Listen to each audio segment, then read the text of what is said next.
audio jungle.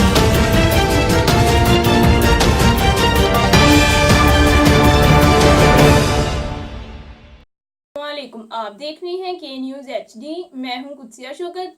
खबर शामिल करते हैं कंजवानी से। कंजवानी रूरल हेल्थ सेंटर से बायोमेट्रिक डिवाइस चोरी। SMO को चहीते डिस्पेंसर शाहिद को जिम्मेदारी सौंपी गई थी।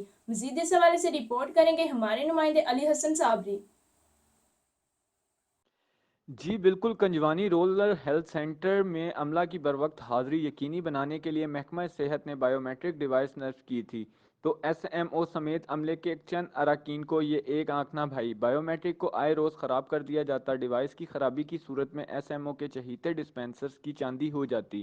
फ़ी मुलाजिम 500 रुपये से लेकर 1000 रुपये तक लिया जाता। यूँ डिवाइस के नाम पर हज़ारों रुपये मुलाजमीन से भत्ता लेकर दिहाड़ी सीधी कर ली जाती है। SMO और इनके चहीते अमले के चंद मुलाजमीन के लेट आने की रोशन ना बदली, तो SMO के प्यारे डिस्पेंसर ने बायोमेट्रिक की डिवाइस ही गायब कर दी। इस हवाले से तमाम मुलाजमीन से हलफ लेने के बाद SMO ने फ़ी मुलाजिम 1500 रुपये हर्जाने के तौर पर लिए।